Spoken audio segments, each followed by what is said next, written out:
Hi everyone, this is Yana Smakula for SimonsSTM.com. Welcome back for another Yeepy for Yana episode. In this video, I'm color blocking and mass producing. I hope you'll join me. All supplies I'm using for this project are listed and linked in the video description below. Let's go ahead and get started. I'm using the fabulous One for the Books stamp set today, as well as a set of coordinating dies to create my cards. I have had my eye on this stamp set for quite a long time, ever since it first released, and I'm glad to have an opportunity to play with this set today. I decided I wanted to stamp some books for my friends and make some book cards. So here I'm starting by stamping the book cover, the main image, using honey ink.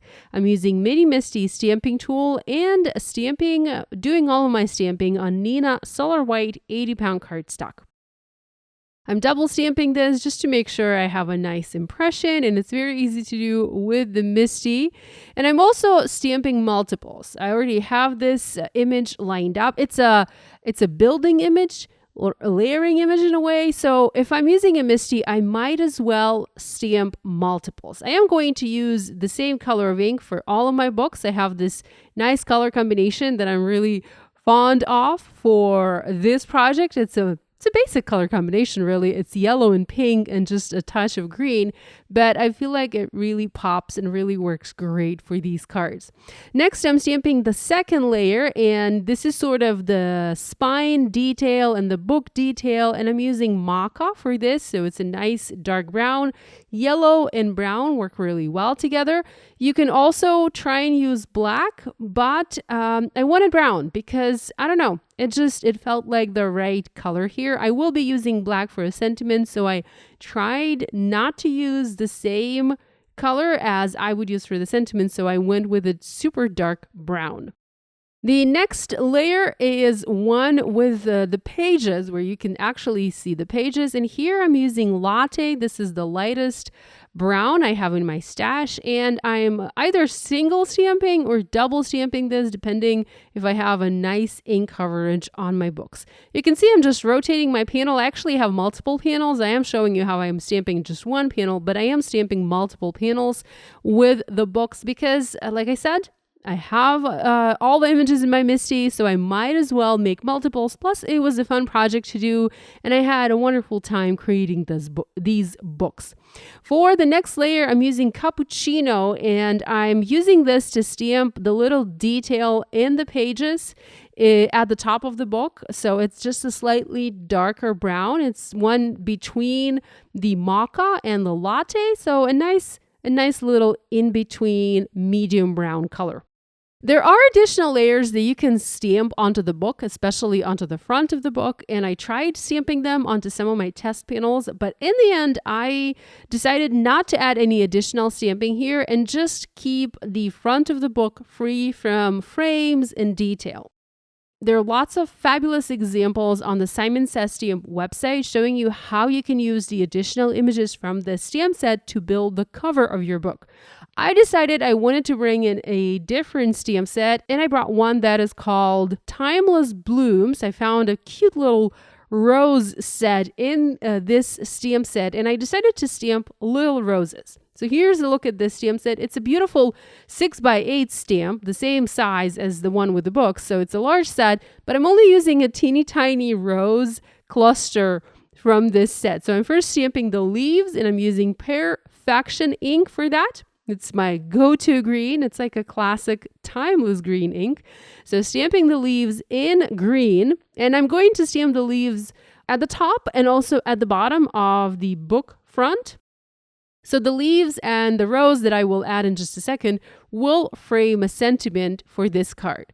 Now for the sentiment, I will be using several different sentiment options. There are 3 sentiment options in this stamp set, and I wanted to do every single one because I wanted to make cards for different occasions and also for different friends of mine. I have one particular friend, she loves to read.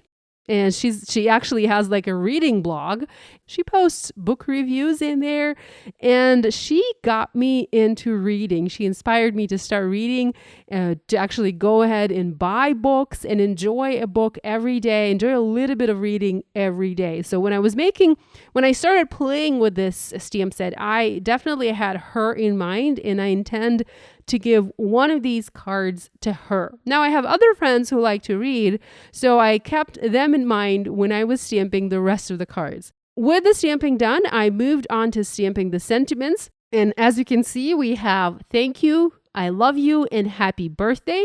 Happy birthday is a good one because you can never have too many birthday cards.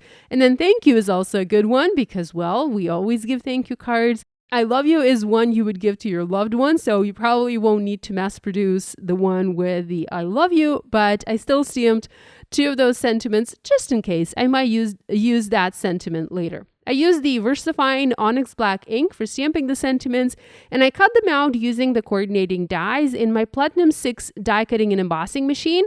I also die cut additional blank panels or created blank die cuts, and I will use those to back my sentiment die cuts up with another layer. I like to do this. I often do this because I feel like this creates sturdier die cuts, and it makes the cardstock just, makes it feel better in my hand. I guess that's what I'm trying to say. I used a coordinating die, and I die cut the books as well. Now, when you cut the book out, you can also see there is a little piece there at the bottom for the bookmark. I did not stamp the bookmark right away because I knew that I would need to cut the image out using the coordinating die and then do the stamping, then stamp the book. So this is why I had to basically pause my stamping, do the die cutting, and then add the little bookmark at the very bottom. If you are not using a coordinating die, you can definitely stamp the bookmark anywhere wherever you like on the book. You can maybe even try to add it at the top of the book or on the side, I don't know, or anywhere, at the bottom of the book, totally up to you. But if you are using a coordinating die, I would suggest you cut the image out first and then add the little bookmark, then stamp the bookmark. For the books, I also cut additional blank layers from scrap white cardstock, and now I'm using my Barely Art glue to adhere the pieces together. If you are using thick cardstock for stamping, such as Simon Says Stamp, 120-pound cardstock or 130-pound cardstock, you probably won't need to add another layer to make your die cuts sturdier because that cardstock is really nice and thick.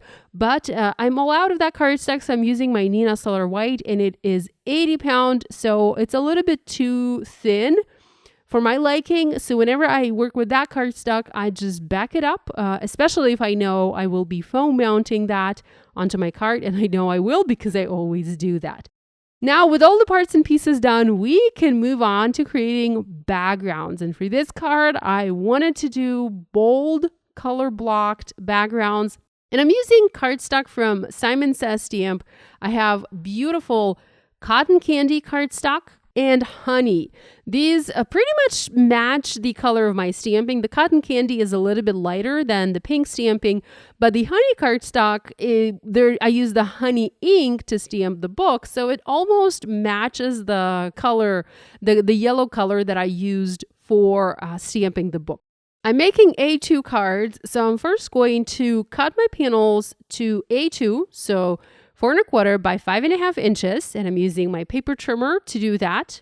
Next, I'm going to place 2 panels together, so a yellow and a pink panel, position them in my paper trimmer at 2 3/4 mark. That's a half of 5.5, and slice it in half.